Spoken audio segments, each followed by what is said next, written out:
Hi, How's it going? good. Hello. Do we have a good break? Yes.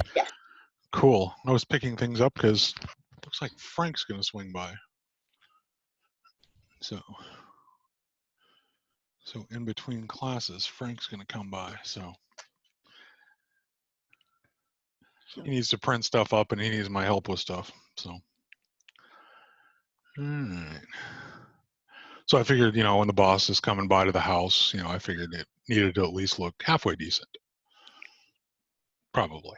So, all right. Fringe benefits. There are usually, let's talk about this. There are normally two things in regards to fringe benefits that have to be observed for fringe benefits to be countable and deductible to the business. They actually have to be related to the business, and they have to be something that is necessary for the business. Okay, so what there usually is there are normally in two forms. Okay, one is an accountable plan, and these are actually in the book. They're on page 469 of the book itself. And one is an accountable plan and one is a non-accountable plan. And the difference is if you're going to have things where it appears on your wages or if it doesn't. Okay, non-accountable plans are typically, accountable plans are where it actually appears on your W-2 and on your wage statement. So in other words, they actually plan for it ahead of time, and it's expenses that you normally have for salesmen, traveling people, people who have regularly recurring expenses, people who have to go out and visit the storefronts, things on a regular basis. And that's something to note.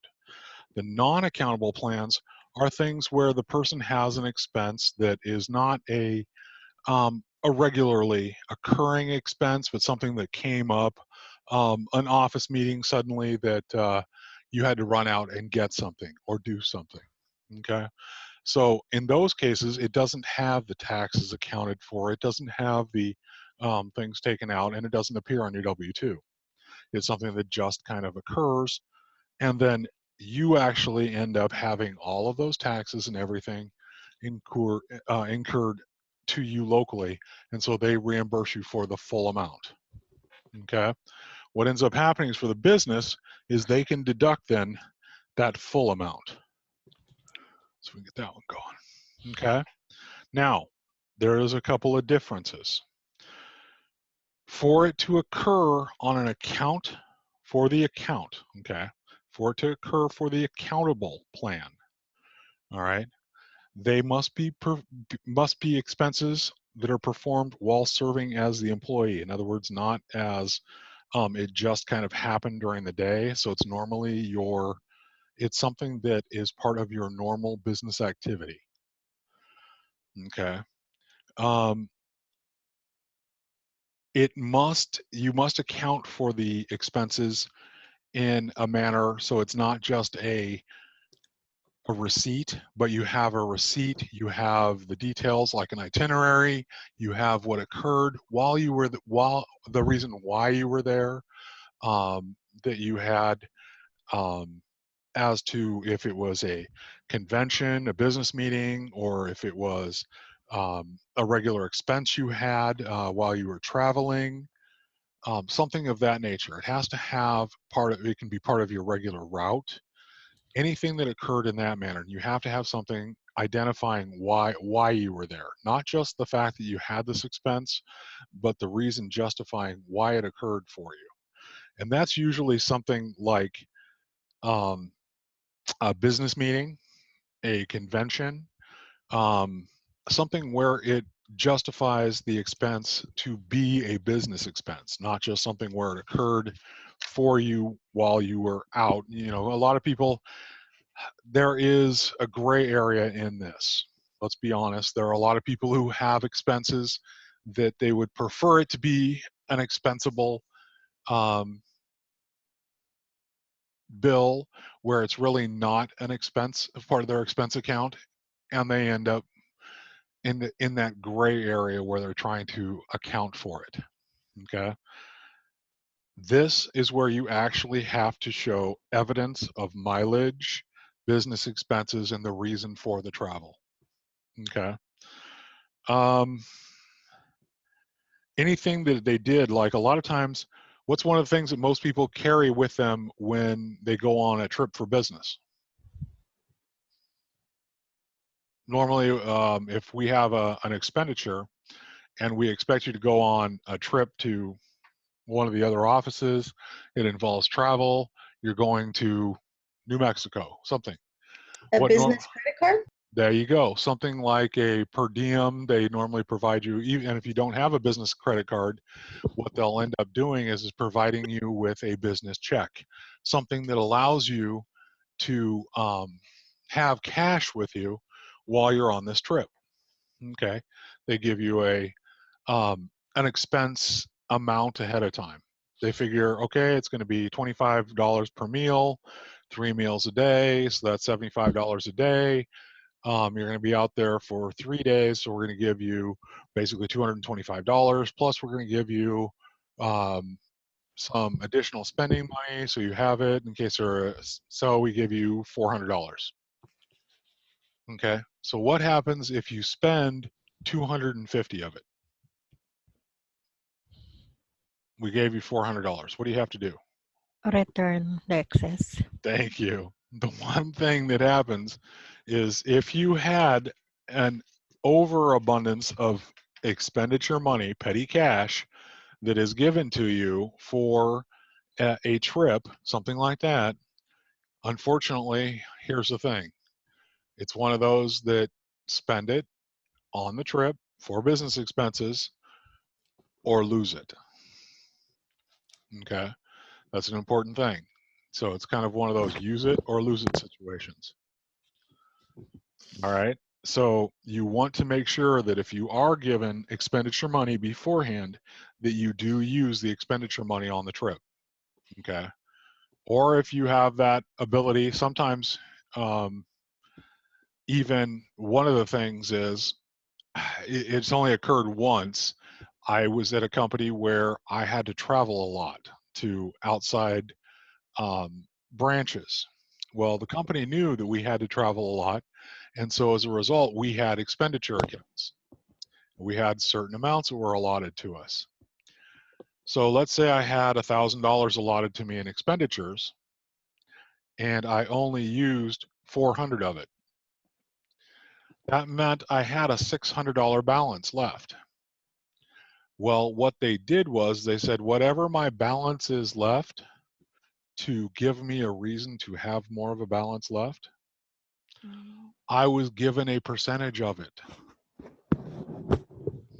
Okay. So if I was frugal in my expenditures, so if I didn't waste the money, guess what? I got a bonus. So the more frugal I was in my expenditures, the bigger of a bonus I got. And I used to have to go on trips all the time to different offices. So my bonus could get pretty big if, I mean, think about it. It was 10%. So 600 bucks, I got 60 bucks. Was it worth it? It was an extra 60 bucks. Okay. Then it came to me that I could spend on whatever I wanted. All right. And if I had 5 of those in a month, I'd be extra what, 300 bucks that month? Just for watching what I spent money on my expense account on? That was pretty good. And it was an incentive bonus. And guess what? Guess what that is for the company? That's a business expense. That's a bonus program. Okay. By being frugal, I was provided with a bonus. Okay. If I was frugal in my spending on my trip accounts, I got a bonus. That's pretty cool. I didn't mind that. I'd watch what I'd spend if that would happen. Not very many companies do that. As a matter of fact, I only know of one company that did that. But they had a lot of people traveling. Okay. They had a lot of people going from place to place. So to keep down their travel expenses, they gave their people who had to travel a bonus if they spent less. Was it worth it? I'd think so. I'd think so for them. It was a production incentive. Okay. And one of the requirements was it did have one requirement. All of your existing expenses, you had to provide in a timely manner all of your receipts and the justification for them so you could show how much you saved. So it actually helped out their accounting department because they would get their stuff right away for all of our true expenses. So we'd turn in our expense reports right away. As soon as we landed, more or less, and got in there, the first thing we usually did was our expense reports. That was great for them. They didn't have to wait for the, oh, have you turned in your expense report? Oh, no, I'll get to it next week. And, you know, I'll get to it on Monday. We turned it in right away because we knew we were getting a bonus just by turning it in right away. So it was a big plus for the company. Okay. Other employee fringe benefits. Now there are usually two types. All right. There are things like discounts, and then there are things like awards. Okay. Achievement awards come when you do something outstanding. You have perfect attendance for the year. My dad used to brag about this, drove me nuts. When I was clear back in high school, back in the 80s, now remember, incomes were not exactly outstanding back in the 80s, okay, for a lot of people, especially if you worked in the steel foundry, which is where my dad was. But if you had perfect attendance, never missed a day, you got a $500 bonus. Now, that was a pretty good bonus when you thought about it back then. Okay, perfect attendance. That $500 bonus got me a Commodore VIC 20, and then the next year got me a Commodore 64. So we're about $100. So he used to tell me, yeah, I had to work straight through and had to have perfect attendance so you could get your computer. I still hear about that today. But anyway, if you have perfect attendance, that's an achievement award. Okay. Those count as a special thing if you have done something perfect or outstanding or have incredible performance. Okay. They can give you a bonus for it. As a result, you can have, now get this, it depends on how much it is. An achievement award is deductible, and it's not even deductible if it's under $400. Okay. So if it's not even $400, they don't even have to, you don't even have to account for it on your taxes. Okay. So as an employee, as an employer, you can deduct it, but you don't have to even count for it on, if you're an employee. So if the bonus, that little bump for you for an award was below $400, you didn't even have to count for it in your taxes. But if it's above $400, like my dad's $500 bonus, guess what? It goes on your taxes as income. So guess what happens to that bonus? Thought it was really cool, didn't you? You got $500 bonus, but guess what you get to do for that $500? Pay 30% of it. There you go. It's usually about what, 28%, something like that, or whatever, because it's standard income. And if you're not doing a whole lot of itemized deductions, especially back then, you probably paid 28% tax. Okay, so if you didn't pay the actual tax preparer to make sure you got every deduction possible, guess what? You probably paid 28% tax. So what's 28% of $500? About $130, something like that. Not a great thought, is it? That a big chunk of yours just went out in taxes, all because it was over $400. It happens. But here's also the differences. Now for $1,600 for all rewards, so it doesn't matter if they qualify or don't qualify. So if they're not they can give you a bonus just for doing really well. Okay. And it can be a non-publicized award. This was one that they give to everybody, and it was known to everybody. If you have perfect attendance, you would get this bonus. Okay. So it was qualified. It was actually, everyone was allowed to have it. Everyone could get it. Everyone could uh, get the bonus. A non-qualified one was one of the bosses came up to you and said, hey, you know what? You really did great this week. Here's a $50 gift card for doing outstanding this week. Okay. That's a non-qualified one. Okay, it's really not a set plan. Now, if they offer discount services, here's an interesting one. Discount services, did you know there's a limit on what you can discount a product as a benefit? Okay, and make it deductible. That's the difference, and make it deductible. You can discount it any amount you want. Like we discount ours, here's 25% off, right? But does that mean we can deduct it off of our expenses? No. The most you can do as a deductible expense, so let's say a company does as an expense a deduction out of their own thing, they're actually paying it out to an employee, and they give a discount on something, they can do up to 20%. Okay, so let's say I'm a manufacturer of TVs. Okay, I'm Samsung, and I manufacture TVs. I give my employees a discount.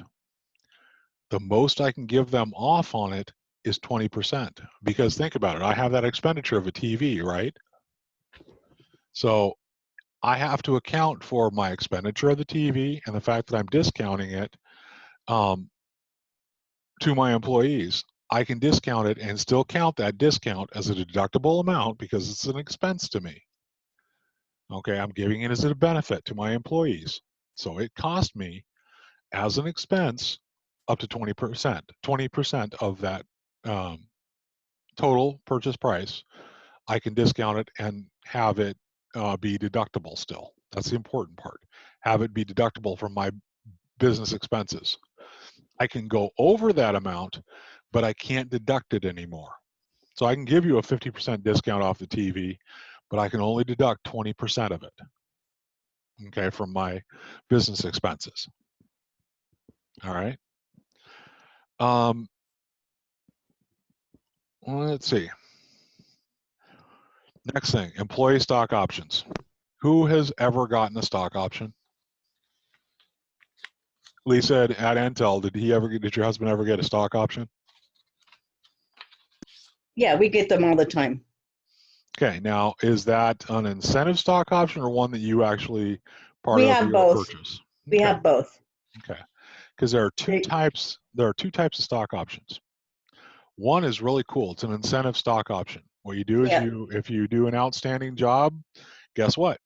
They give you stock at a much lower price, but often in some cases it's free. Okay, they give it to you in place of a bonus.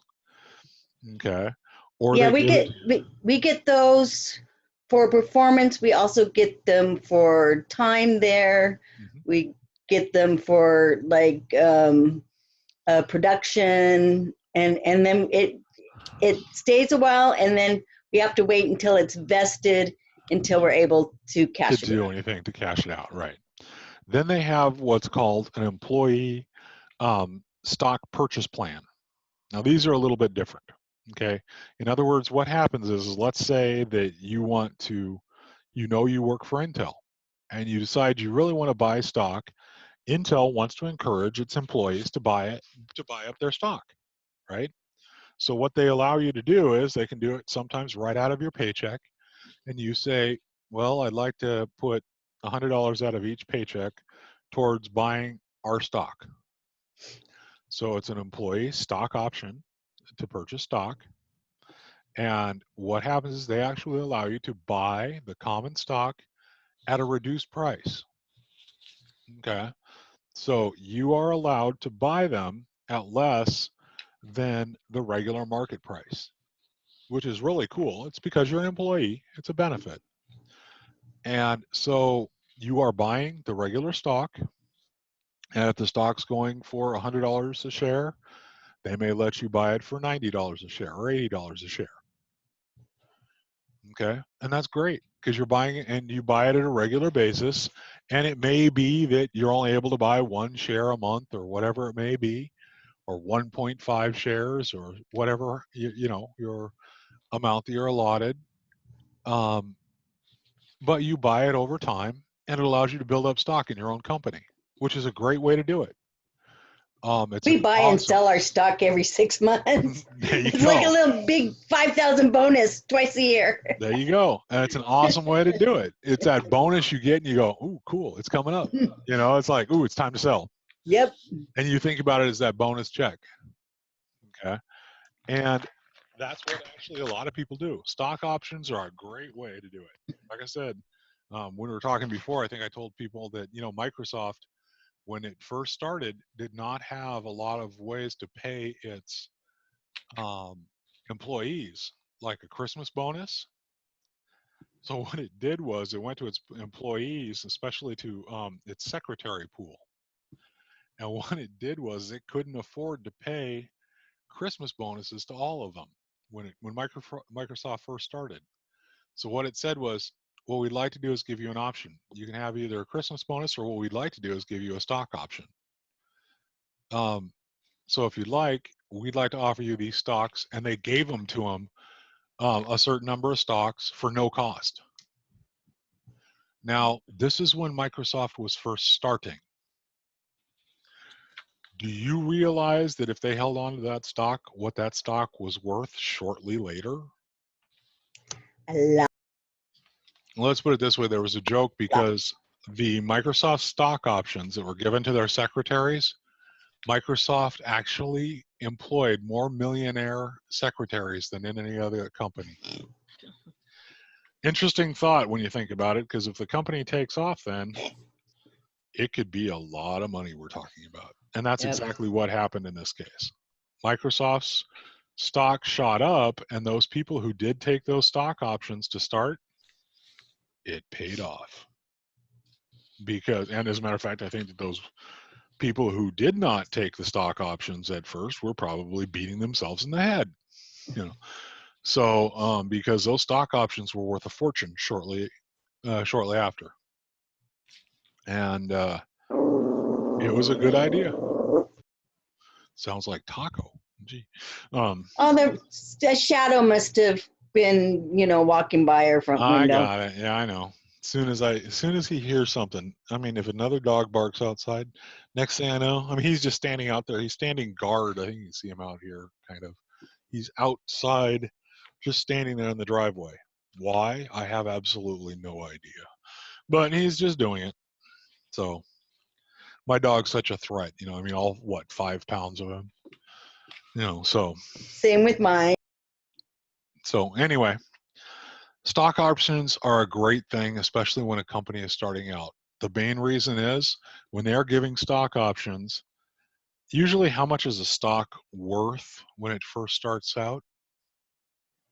Nothing. Like a few cents a stock. So you can get a bunch of stock for pennies.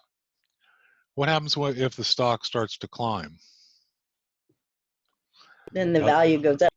Doesn't take long for a stock to double in value. If your stock is starting at 50 cents and it goes to $1, guess what? If you had $1,000, you now have $2,000. Okay. If a stock that started at 50 cents now goes to $50,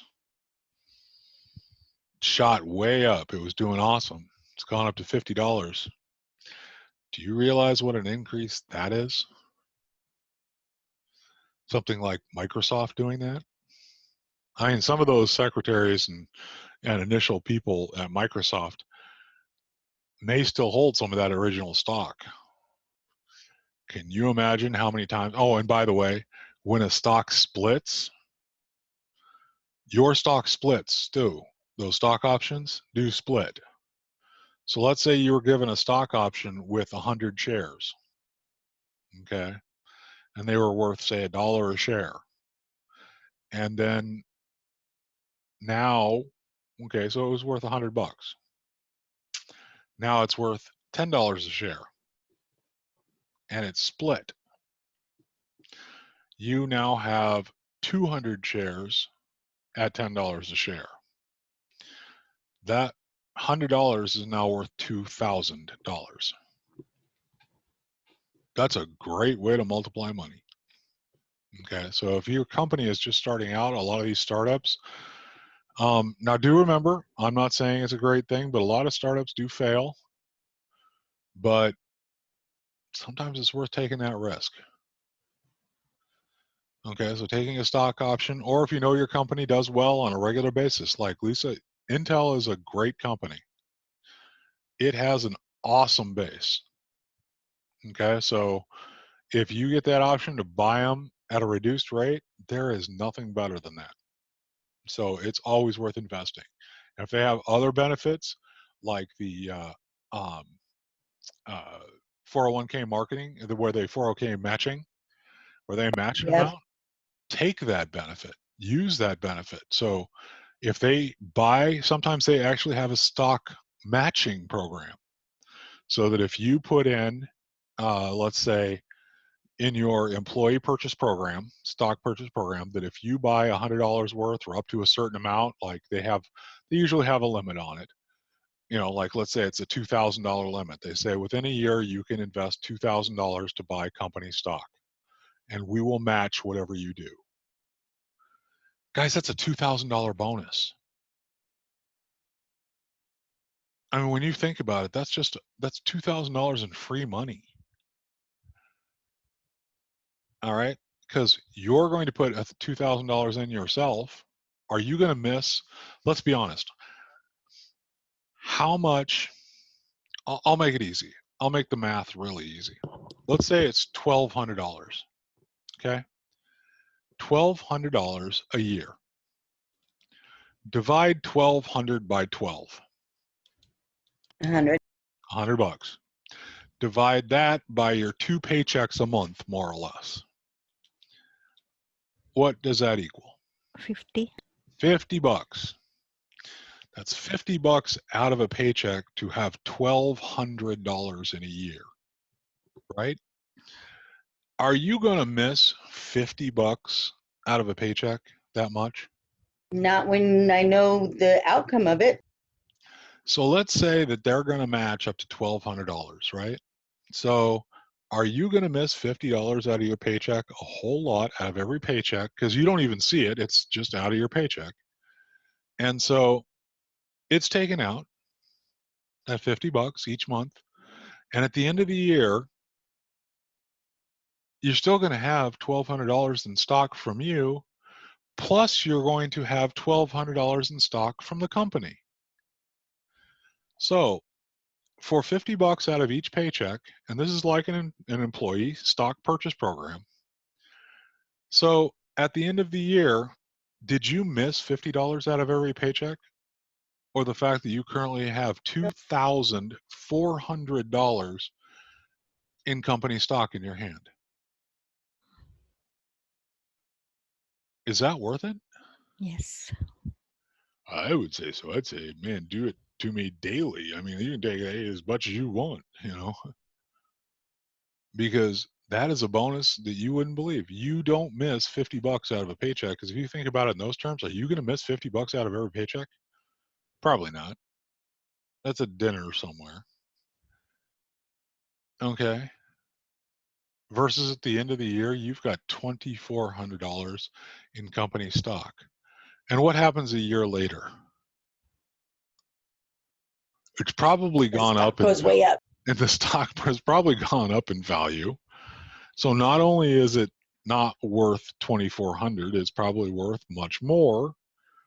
But if you need it, you can cash it out. And for that second year that you were holding on to it, you now have another 2,400 that cost you $50 a paycheck. In the whole world of, is it worth it? I'd say that's probably worth it. Yeah, it's very worth it. We should save, but we don't, because the bonus, the time is perfect for us, because especially in August, because of a school starting and stuff like that. But it really, we don't see that money, and not a lot comes out of it. No, you don't see much. You don't miss it that much when it's a little bit out of a paycheck. You miss it if it was a big chunk. If you had to go buy, and this is the advantage of being an employee stock purchase, if you had to go buy $1,200 worth of stock, would you be writing a check for $1,200? Probably not. I don't think I'd want to go buy a check, or don't go write a check for $1,200 just to go buy some company stock. But did you miss it when it was $50 out of each paycheck? Not really. Okay, it was just a small amount. Okay, it built up over time. And by the way, it's the same thing with your taxes, by the way. What happens with your withholding? And this is one of the things you should know, and this is kind of a side thing that you should really know about the withholding on your taxes. Anybody know what happened last year with the withholding amounts? They went down, didn't they? They went down. You got a little bit more in each paycheck. But what did that mean on your taxes? So did it seem like a whole lot? You probably didn't notice it, but your paycheck went up by about $50 a paycheck. Cool. I got $50 more. Did I notice it? Probably not. But what ended up happening at the end of the year for how much you paid in taxes? Our refund went way down. Way down. What if it turned out that with that reduction, because two of you had an income or whatever happened, and so it was $100 a paycheck. Okay, so it was $100 a paycheck. So say $2,400. You had it in your paycheck, so it was $100. Cool, man. I got an extra $100. So let's go out to Sizzler. Okay, Outback. Let's go blow $100. Right? Did you even really notice $100? But you sure did at the end of the year, didn't you? Because $100 over all of those paychecks ends up to be $2,400 at the end of the year, more or less. Okay, a little bit more if you're paid really bi-weekly, because it's really 26 paychecks. Okay, so let's say $2,400. Now, if that isn't being withheld from your pay, guess what that does to your refund? Goes down. Some people owed. Yeah. What if you're normally getting about $500-$600 a month, $500-$600 a year on your refund, and this year all of a sudden you owed probably $1,900? Oh my God! Why do I owe? I made the same amount this year. What happened? Well, you got a little bit more in each paycheck. You'll notice here it went up just a little bit. Well, I didn't even notice. Yeah, And well, there's chances for penalties because it's over $1,000. because it's over $1,000. So you really got, so it's like it was important that you paid attention to the fact that it seems like a small amount. It is not a small amount, Kimasabi. Okay, at the end of the year, that $100 a check starts to build up really fast, and You know, you could end up. Go ahead, Lisa. You're saying? okay, so because I've learned about taxes and stuff like that, my niece just got like a phlebotomy at the beginning of the year, just had a new career and got a new job. And she mentioned and she's single, no children, nothing. And she mentioned she was like doing a withholding of 5 per paycheck. And oh my gosh, I freaked out. I'm telling her to change it right away, right away. And still 4 months later, she hasn't changed it. And I doubt she's changed it now. She's going to owe so much money. She thinks it's really cool. She thinks it's really cool because she's making as much as she possibly can. Oh yeah, and then that'll be awesome. And come April, she figures she'll get a tax refund. She is going to owe so much money because she probably has never really had a job. Not a high paying one. So what's going to happen is she is going to owe so much money that she is going to cry. She's going to be on an installment program to pay back that money, because right now she thinks it's really cool that she makes all this cash. And guess what? Come April, she's going to be in trouble. and most people don't understand this because it's one of the things they don't teach in school, number one. And number two, they don't see it the right way. They see it as, I don't, I want as much money as I can get. Why would I have them? I want to withhold as much as possible. I don't want the IRS to get it. Well, I hate to be the one to tell you, but the IRS is going to get it however. And plus, she gets Fringe benefits that go back on her wages. There you go. So not understanding that will hurt you a lot, which is why so many people, and you need to give the people, your customers, this advice. Go back on your taxes. Look at what happened this year. You thought it was great that you were getting a little bit more in your paycheck. You probably didn't even notice it. Okay? And it was, well, why did they do that? Well, they didn't do anything. All they did was the IRS adjusted the tax tables a little bit so that each withholding amount was a little bit different. You had a little bit of a bump based on every $100 you make. They withheld a little bit less. It didn't mean they were taxing you any less, by the way. They just withheld a little bit less. So at the end of the year, guess what? The reason was they were paying out too much in refunds. All right. So to adjust that so that they were more break even, so they didn't have to pay it in refunds, they adjusted the amount. That's how they do it. They adjusted it so it was closer to zero. They don't want to pay refunds. They should want to be at zero. They show that they want to have a $0 amount, that they're not receiving money in. They've received it over the year.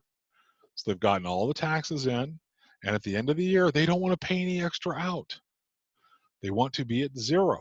Well, so that's what they did. Before that, they were having withheld too much during the year, so they were having to pay too much in refunds. So to compensate for that, they adjusted the withholding amount. Well, that's fine. For most people, I mean, that's the truth. For most people, it was fine. It just adjusted them basically down to zero. But unfortunately, for a whole lot of people, they didn't adjust their amount of withholding at all. They just went along with it. And as a result, when it came to tax time, they hadn't paid enough in taxes. And it killed them.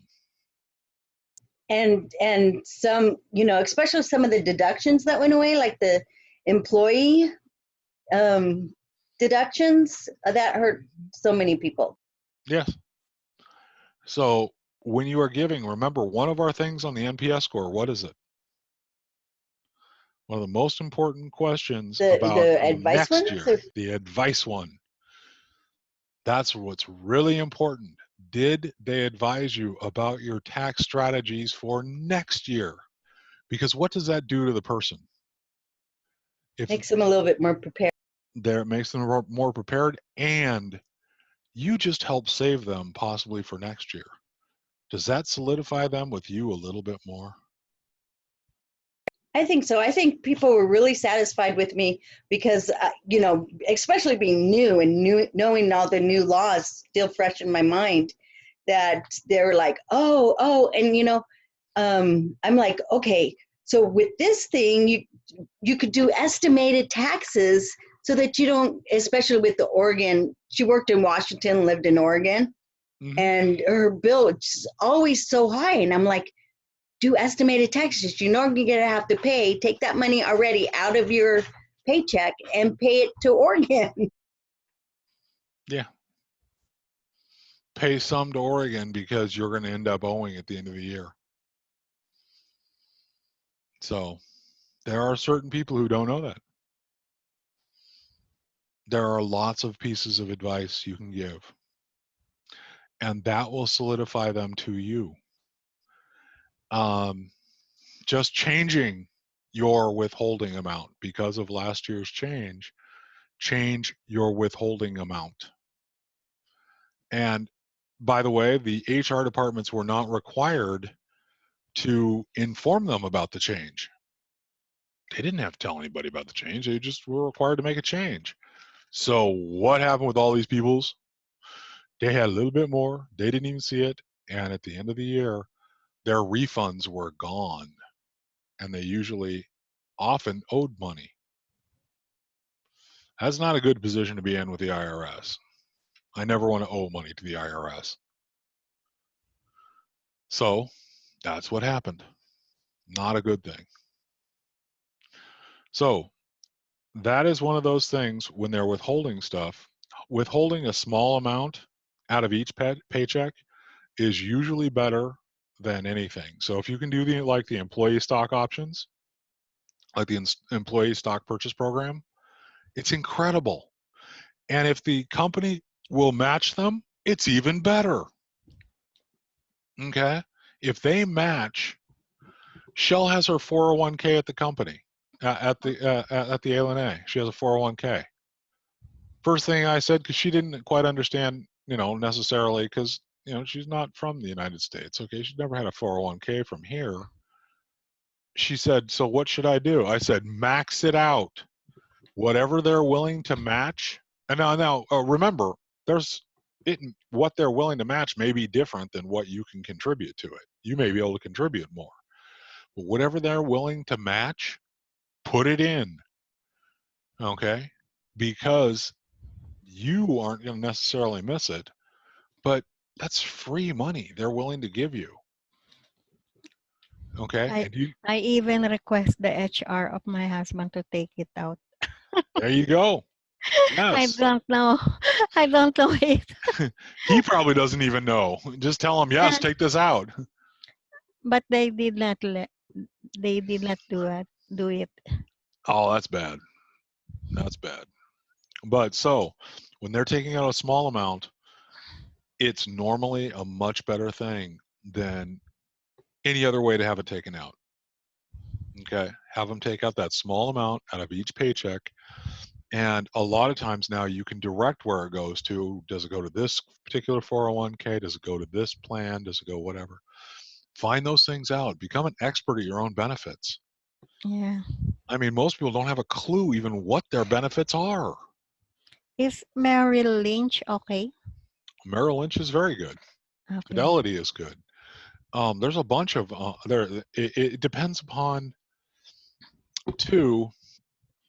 not just what company it is, but what your selection is. Because usually what ends up happening is they have what's called an aggressive plan. Then they'll have a medium plan kind of thing like this. Then they'll have a conservative plan.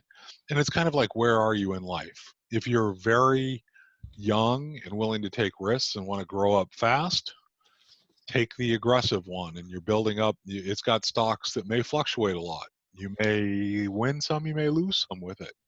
They've got stocks in there that are fluctuating high and low. Okay. And then if you have the conservative plan, it has a lot of mutual funds and things where your money is not going to grow fast, but it grows steady over time. And how many years do you have left? Here's a big question for you. How old are you? Okay. If you are in your 20s and starting to invest, you know what? Believe it or not, if you're in your 20s and starting to invest, do not do the aggressive one. Do the conservative one. You know why? You're not going to miss it then. It's a lesser amount, and everything you have, you're not going to lose it then. And you have the years to continue to contribute to it. Okay?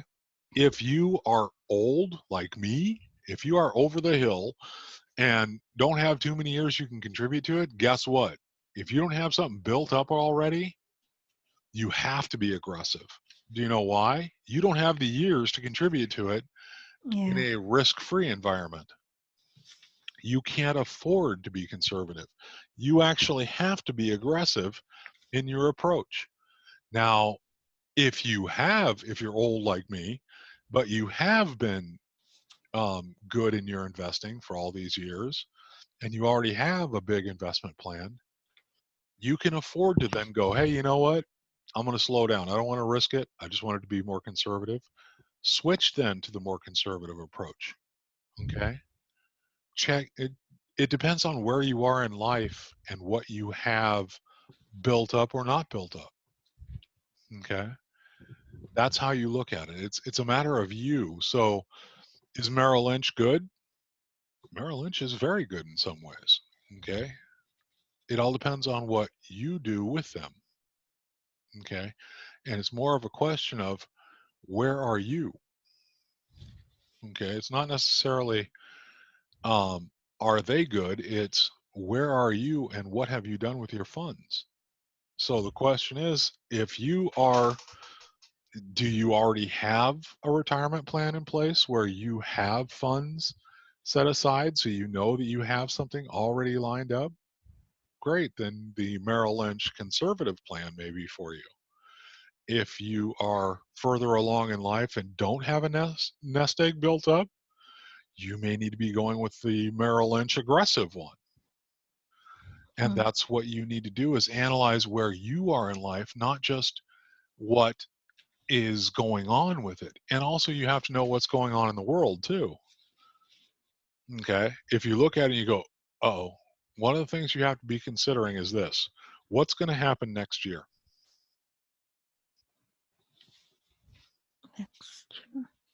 What's happening right now?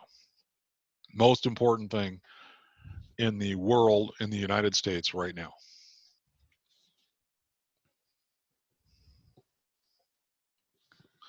It will affect the stock market hugely. Mm.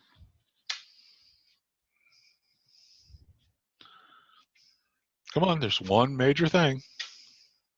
Amanda said election. Thank you. Election. Thank you. I didn't catch that, Amanda. Thank you. You were the one who got it. It's a presidential election. Mm. Thank you. I'm glad Naomi saw that. I didn't see it. I apologize, Amanda. I didn't see you put it up there. I'm not Yeah. a voter. Yeah, but it doesn't matter if you vote or not. Oh, yeah. Because it affects you.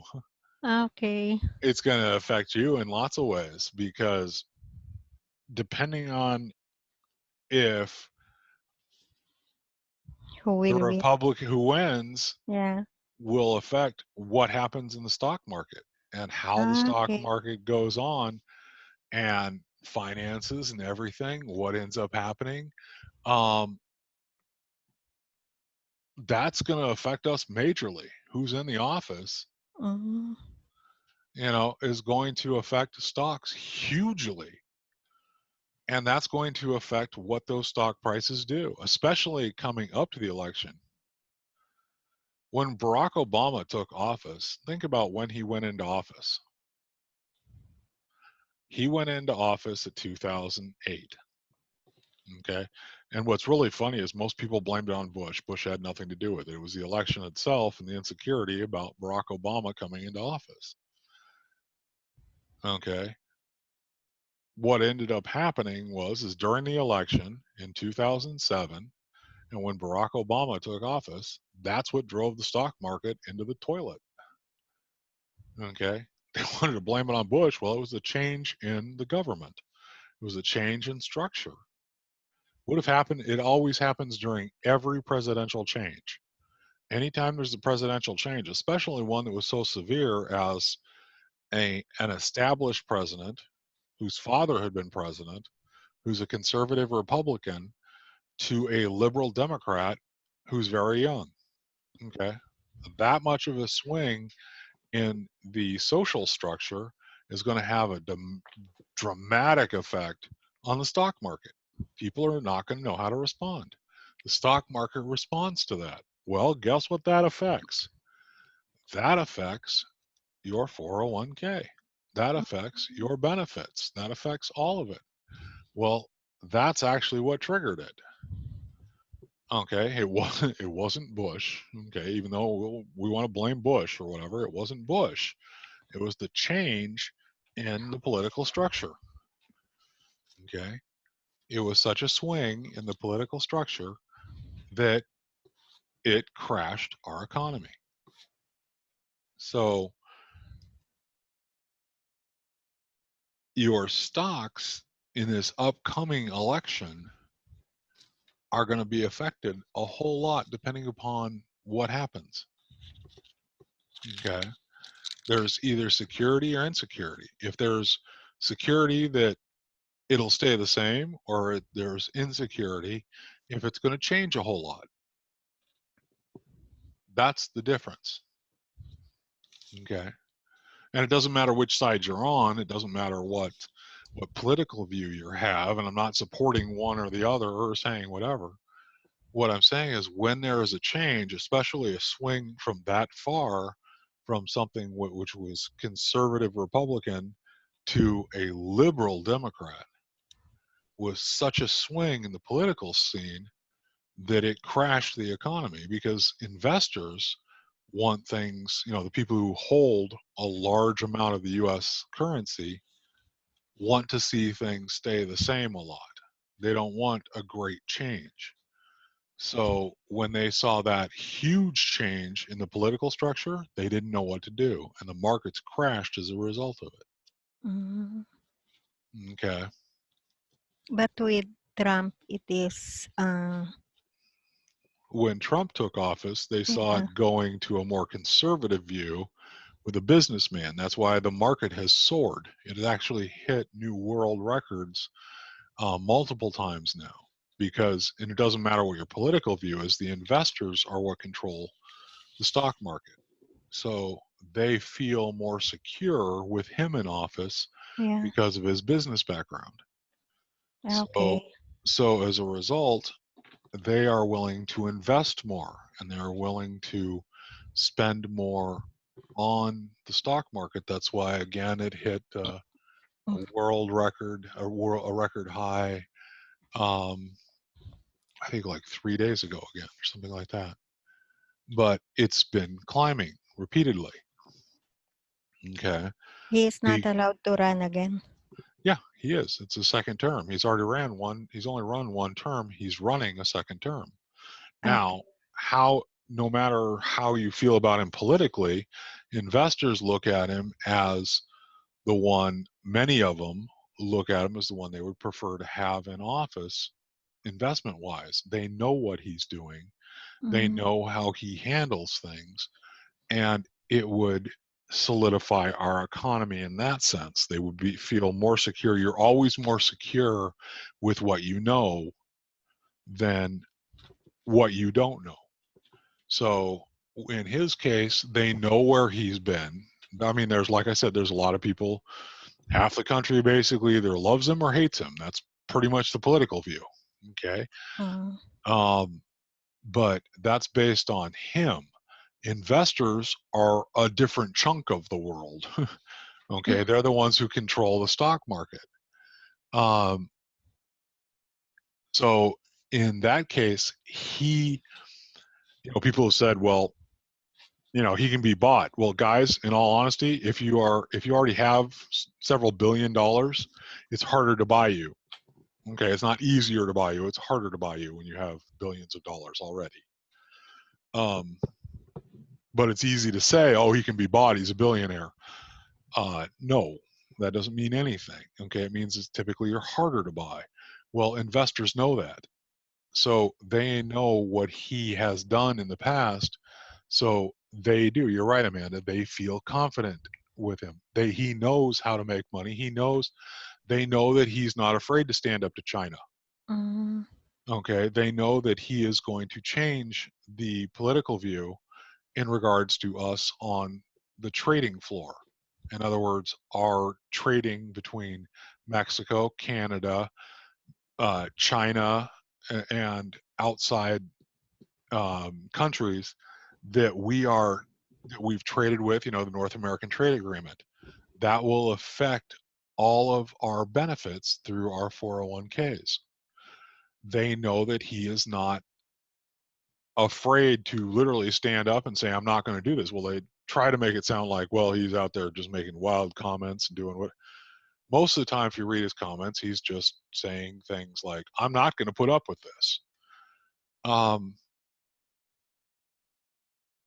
but it's no better matter, if he wins again.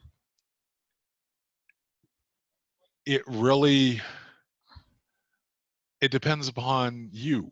In other words, to say it's better or not is really your opinion. Investor wise, most of the investors seem to have indicated in the market they feel it would be better if he did. Okay. Okay. However, politically, there are a lot of people who don't think he should because they think that socially he is not a good president. Okay. The reason I say that is because he has conservative views, not liberal views. See, there's a difference between his fiscal views and what people see as his social views.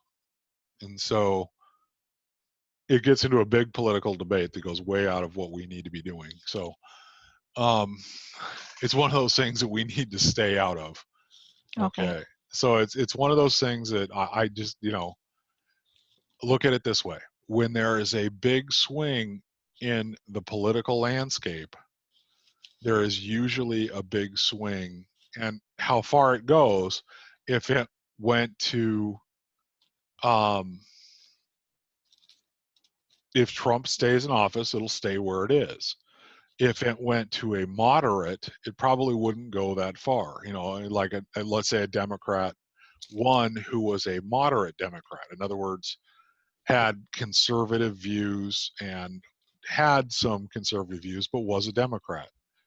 It may only swing this far. Now, if it goes to a Democrat who is an extremely liberal one, Bernie Sanders is extremely liberal. Okay, him taking office would swing the pendulum this way. So it would be extremely liberal, changes in the expenditure. It would change the things like the 401k investments, and the investors it would change how they look at it. They wouldn't feel as secure that the markets would be the same. Okay. Okay. So that's how it would affect yours. That would affect your employee stocks. Now that's gone way outside of what we needed to be covering for it, but just know that there are two employee stock options. One is where they pay it as an incentive to you, and one where it is an employee purchase program. Okay. That's all we really need to get into on that one. That's as far as we need to get into, because like I said, it's getting into an area that's a really gray area that I really don't want to go to, mainly because I'll get in trouble if I start thinking how I feel on it. So, all right, here is an important plan that an important benefit that people do not take advantage of and that probably should. It's called a moving expense. Did you know that your company can pay for your moving expenses? Only has a couple of requirements. Anybody know what those requirements are? I know you have to move a certain miles away, but I can't remember. There you what go. the That's miles one of are. them. 50 miles. There you go. 50 miles. It has to be at least 50 miles from your current home, and you must work at least 39 weeks during the first 12 months after arriving at the new job. So in other words, what happens is let's say that a company is going to relocate you to New Mexico, okay, whatever. They've got a facility down there. You go to work for them. Now, it's a couple hundred miles. Okay, so great. We met that requirement. What it means is you have to work at the new facility for at least 39 months. Okay, 39 weeks. 39 weeks. So about 3/4 of a year. After that, if it doesn't work out, you can move on to a different company and still have that be a deductible expense and everything. So that's why they have you agree usually that you have to work for them if they're going to pay your relocation expense. Yep, he wants to. Are you talking about Bernie Sanders? He wants to give money away. Amanda, are you talking about he wants to give money away, not make it all? Yeah, that's what I thought. 50 miles away. Yeah, no, I mean the other comment. He wants to Yeah. give money away, not make it. Yeah, yeah, that's one of the things. Unfortunately, when you're an extremely left liberal, you seem to take on what's called. It goes from a republic to what's called a socialist government. And a socialist government is what Bernie Sanders believes we should be. And I'm not going to get into it, but it means that we have. I'm not going to go there. Let's just put it that way. I'm not going to go there. Anyway, it's one of those things that I just have a really hard time with. So, yes, if you are at least 50 miles away and you live there for at least 39 weeks, you can get paid by the company for your moving expenses. And that can be a set amount, and that can be for the moving truck, for lodging. What happens is think about it, you're out of your house. Okay, you have expenses, you have things that come up, you have things that, Gesundheit. You have things that cost you while you're moving. It's one of the biggest pains in the butt. I know, I hate moving more than anything. It usually works out great in the end, but for the first year, more or less, it stinks. Because you're always still settling in. You always have those boxes you haven't opened yet. Okay. Well, that's what the moving expenses are for, to get those boxes to the other location, for you to travel down there, for you to stay down there while you're unpacking, that sort of thing. Because you probably, when you first move to a new location, you normally often haven't bought a house. You're normally renting a place and looking for a house while you're down there, or you get relocated and your husband or wife doesn't, and you're waiting for them to get a job while you are already down there. Oh, that stinks. Trust me. That's like when you have one of you down there temporarily while the other one is now looking for a job down there. Oh, that is like torture. Okay. But sometimes the offer that your company makes is too good to pass up. Okay. And they give you that moving relocation allowance. And as long as you move more than 50 miles away, and again, there's an important fact, it is for you. So you get to take the deduction. You get it. The company gets that business expense for you. Because remember, this is for business expenses for the company, even if the spouse doesn't. So the spouse may not be relocating. Maybe she relocates a year later, or whatever. While she's looking for a job, she stays at her current job in this city while you're down here. Okay, at the new job. That company, your taxes, you're in two different cities. Okay. But the company still gets to take that deduction for the moving expense because you actually moved more than 50 miles away, even though your spouse didn't, and you were gone more than 39 weeks down at that other job. So that's an important thing. So those moving expenses, and here's an important fact. Does it need to be permanent? No, doesn't it just need to be that 39 weeks? 39 weeks. So what happens for those guys who work on like an oil rig or go, work on, they do the projects for, like a 1-year project or whatever it may be. Guess what? Those are moving expenses. You move them over here, they do a 1 or 2 year project over here, then come back home. Those moving expenses count. But that means the company needs to pay for it because a person can no longer deduct the moving expenses. There you go. The company needs to pay for it, and the company then gets it as an expense. But that's the important part. Remember, because all these things we're talking about now, we're not talking about the individual. We're talking about the business. And that's always the thing you got to remember. We're talking about the business.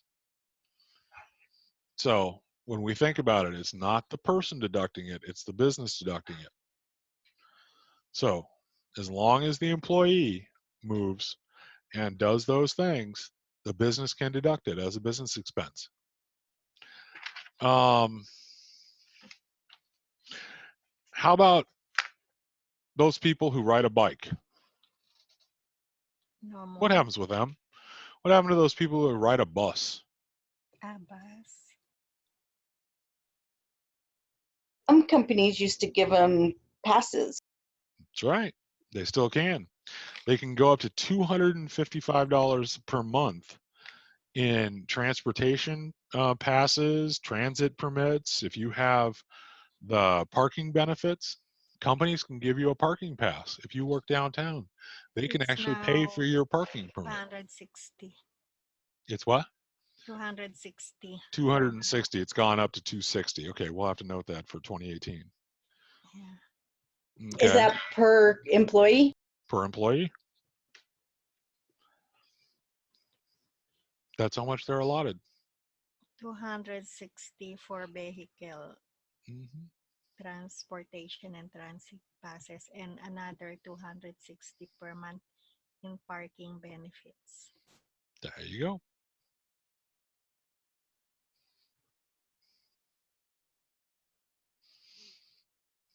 So remember something, there's actually a difference there too, by the way.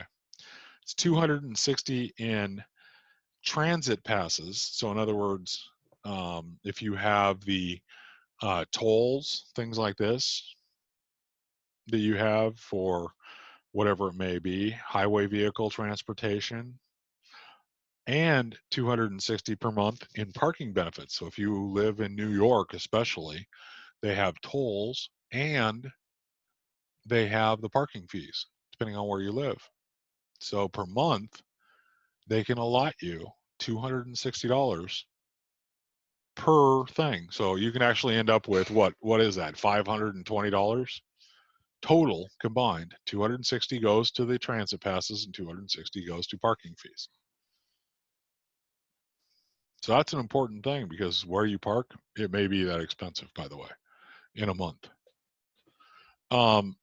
The other thing is, here's what's really cool. Plus, there's an additional you can have $20 per month for expenses incurred while commuting to work by bicycle. I don't know where you'd have too many expenses by bike. But anyways, up to But it's not allowed anymore. the bike expense? Yeah, repeal. Yeah, no, it's still allowed. Unless I missed something. Okay. We'll have to double check that. Thank you, Naomi. I did not know that because I thought it was still allowed. I'll have to check that. The Tax Cuts and Jobs Act repealed the provision of bicycle commuting benefits from January 1, 2018 through December 31, 2020. Okay, because I thought it was actually reenacted again. So I'll have to check on that one. But if a company offers bicycle commuting reimbursement to its employees, the amount is taxable to the employee as well. To the employee, they can do it that way, right? All right. Before it is $20. Yes.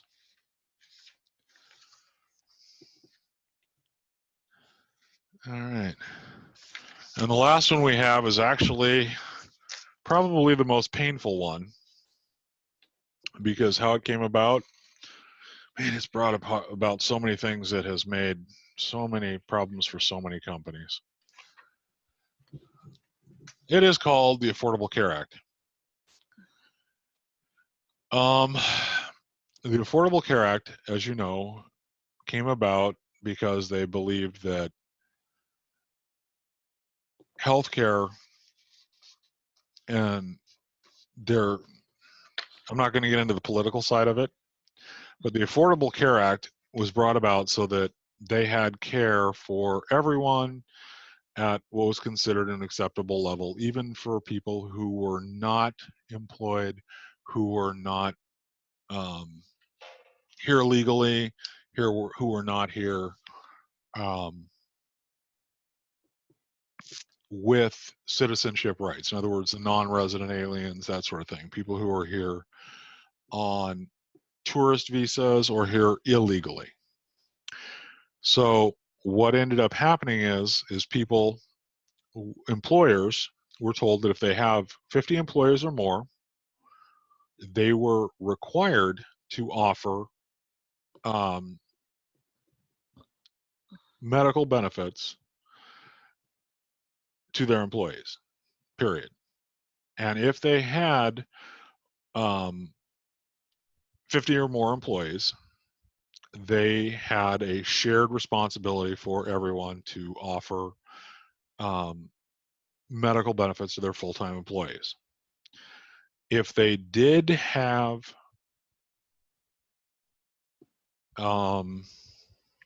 50 full-time employees, this is how it works, okay? The key is full-time employees. They were required to offer the healthcare benefits. Okay. Well, that was a key to most of them. They just basically made everybody a part-time employee. Yeah.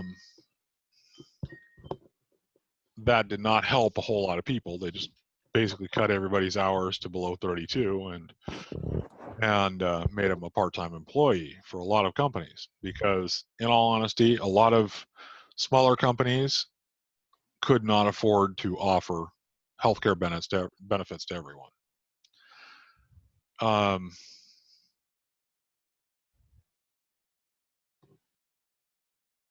This put in effect a lot of rules, which then made it mandatory as well that if you did not have health care, you were penalized on your taxes. As we know, what would happen is if you could not show health care, you actually were required to pay a penalty. Now, if you were not employed as a result as well, each state would set up a healthcare plan. In Oregon, it's the Oregon Health Program. In Washington, it's Apple Health, which would allow tax credits to be used if you could show the need for it, but it would allow tax credits to be used to pay for your healthcare benefit.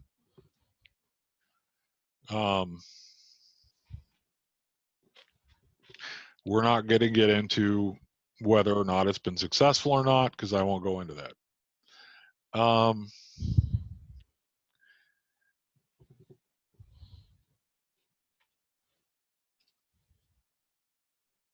It has basically more or less been designed to equal out healthcare benefits for the entire country. But as a result, employers also had to cover dependents of children and extend coverage to families which were normally outside of the required coverage or outside of the requirements for most healthcare plans. And this was to make sure that everyone had coverage. Now, the problem with this was a lot of times the 25-year-olds, 26-year-olds who were on their own would not have coverage, but would typically not need it anyways.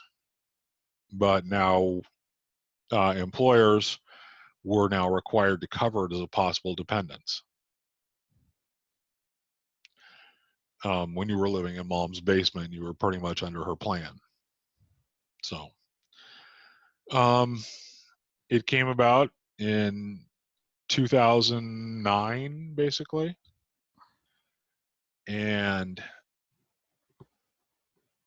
a large part of it has been repealed, and it's been changed.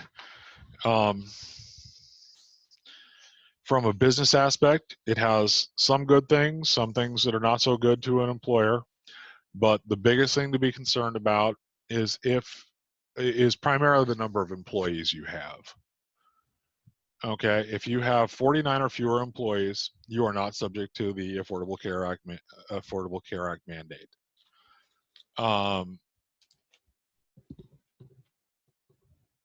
If you have the 50 or more, you fall under the provision, and as a result are required to offer the healthcare benefits. Also, as a result of it, because of that mandate, a lot of people were immediately let go, so that companies fell under the 50 employee requirement. So a lot of people were let go from companies as a result of it, or made part-time. So how you view the Affordable Care Act is entirely up to you, but from a business aspect, it did change the political landscape a whole lot.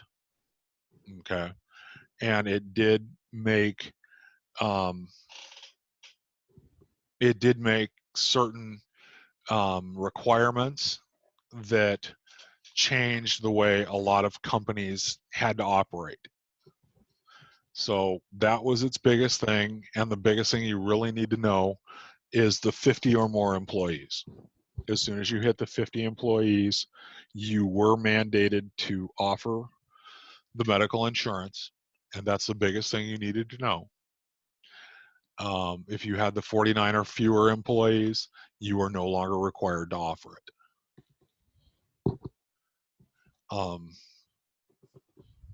It was to provide, and it is to provide, because it's still in effect, it is to provide health care for all members of the country, is what the idea was. Okay. Okay. And on the individual side for 2019, is it true that we don't have to ask that question anymore? That is correct. That has been changed. You don't actually have to necessarily ask the question anymore about the health care. No more penalty for individual. Yes.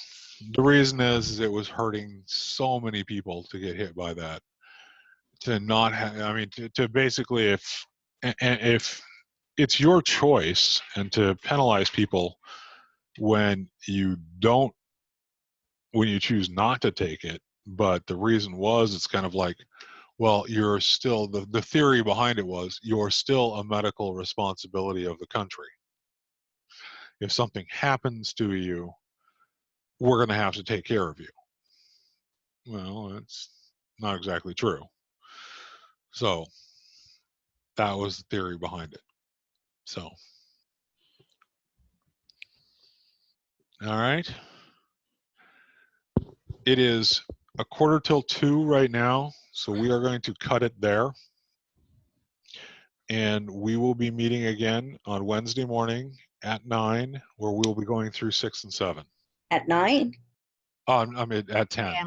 Okay, I was like, 9, man. At 10. I need the nap between time I get my kid off to school and You know class. what? Listen to you whine. You know. I am whining.